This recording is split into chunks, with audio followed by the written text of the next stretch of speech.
Hello and welcome back to Double Feature. This past week I saw 2 movies in theaters, and since the cost of tickets is so high, I thought I should review them because I can be entertained for far cheaper. This time I watched Jurassic World Rebirth and Superman.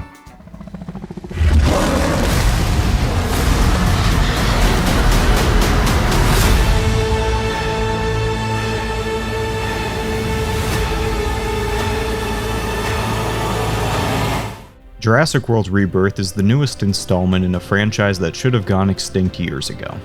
Rebirth is somewhat of a soft reboot of the Jurassic franchise, distancing itself from the critically panned World trilogy. In this movie, the slate is wiped completely clean, all of the legacy characters are absent, and the dinosaurs are once again confined to abandoned tropical islands. The whole movie is aesthetically and tonally similar to the Jurassic Park sequels, so much so I think they should have titled it Jurassic Park Rebirth instead. Gareth Edwards, who previously made Godzilla and Rogue One, directed Rebirth. Edwards is known for his creative visual blocking, which emphasizes the scale of whatever is on screen. The whole plot of the film is structured around our characters encountering 3 of the biggest dinosaurs possible, allowing Edwards to work his visual magic. The dino action in this movie is incredibly well choreographed, with the T-Rex River Rapids scene being the standout moment of the entire film. Universal agrees with me because the whole scene is in promo materials and you can re-edit it together.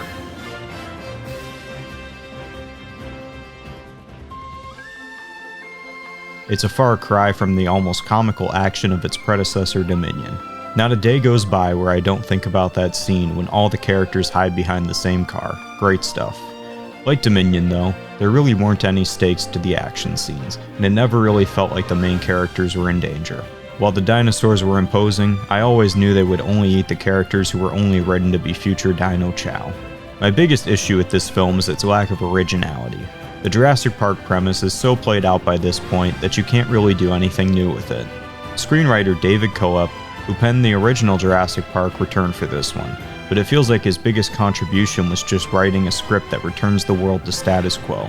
Also, I'm sick of these films using genetically modified dinosaurs as a crutch. The new D-Rex is an underwhelming addition to the roster of modified dinosaurs, all of which are infinitely less frightening than the regular T-Rex in the original Jurassic Park. Something that none of the subsequent Jurassic films have successfully cloned are the hard and slower moments of the original. There were many moments where characters just stopped to admire the beauty of the dinosaurs, or Grant taking time to bond with the kids he's now responsible for. The contrast between these scenes and the abject horror of being chased and devoured by dinosaurs is what made the original film feel whole. There are moments in this film that try to replicate moments from the original, but they feel hollow and unearned in comparison. What you're left with is a competently made, visually impressive action film that leaves no lasting impression. I'm giving Jurassic World a 5 out of 10. This is the 7th film in the Jurassic franchise, and I don't think any of the others have been as perfectly mediocre as this.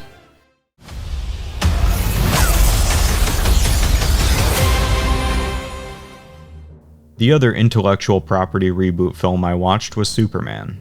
Superman is the first film in the new DCU, which is replacing the ill-fated DCEU, also known as the Snyderverse. The whole Snyder thing is a can of worms I'd rather not get into, but in my opinion, the real issue with that universe was the lack of a set plan and arc for the storyline, something that's also been plaguing DC's cinematic big brother Marvel recently. In comes James Gunn and Peter Safran, 2 men with a crazy plan to actually write scripts for their films and work with top creatives, giving them the time they need to fully realize their projects. It's sad that it took a whole universe tanking for them to get these privileges, but oh well. Now, after 3 years of development, the DCU has finally released its first film with Superman. As a fan of the Guardians of the Galaxy trilogy and the Suicide Squad, I was cautiously excited to see how James Gunn handles Superman. The end product is a film that has some imperfections, but is undoubtedly a reinvention of the superhero genre. The new Superman feels like it exists in direct contrast to modern superhero trends. This movie uses some brighter colors, has more comic accurate and less militaristic looking costumes, embraces the weirder aspects of comic books, and most notably rejects the evil Superman trope that has been inescapable throughout the past decade. The evil Superman story has been done to death through Injustice, The Boys, Brightburn, and Invincible. After all of these iterations and parodies, seeing a purely good version of Superman feels subversive. Being the kicking off point for a new universe, this film is absolutely jam-packed with plot lines and characters. Despite the film's frantic pacing, each main character in Superman gets their own moment to shine, and it was never really confusing who the characters were and what they wanted. I think that Gunn is a great storyteller and really excels at building characters and moving character beats. I don't think anyone else can take obscure comic book characters and turn them into household names as well as Gunn. I'm not a big comic book reader, so I had never heard of Mr. Terrific before this film, and now he's an online fan favorite. Gunn's done it again. That being said, I would have liked for this film to focus a little more on Superman himself. A little more of him working at the Daily Planet, and more with the Kents would have been nice. Those moments are certainly there in the theatrical cut, but one or two more intimate, slower scenes would have helped round out his character arc. I've seen many reviews of this film complain that they should have shown more of the events leading up to this film, but I actually like the initial framing of it, beginning with Superman losing a fight for the first time. While I wouldn't want to sit through another Superman origin story, the people who have this complaint do make a good point. Some of the emotional beats in the film can feel a little manufactured and phony because they don't have the proper setup. Besides the lack of scenes that better establish our protagonist, my biggest issue with the film was that the action fell flat. Besides one terrific scene, most of the super fights felt weightless and awkwardly directed.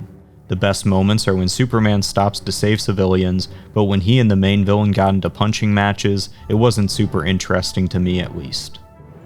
The biggest surprise for me was how funny I found this movie. As much as I admire Gunn's work, he has sort of a Rick and Morty-esque style of humor that can get grating. In the lead up to this movie, he was actually in Rick and Morty as himself, alongside Snyder. Yo, James Gunn! Oh, hi, Zack Snyder. Just saw your new cut of Superman, and word of advice, he's the man of steel, not the man of conversation. Okay. Do more shots of him punching. In this film, his typical comedic delivery is toned down, and the humor comes more from the absurdity of the story and characters' dry reactions to what's happening.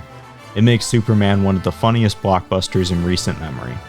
Overall, I'm going to give Superman a 7 out of 10. Superman is a fun, slick blockbuster that I can see many films in the future being inspired by. Leaving that theater, it felt like I had watched the spiritual successor to Iron Man, a new film that will influence countless others and open a new universe. Thanks for watching, I'll see you in the next one.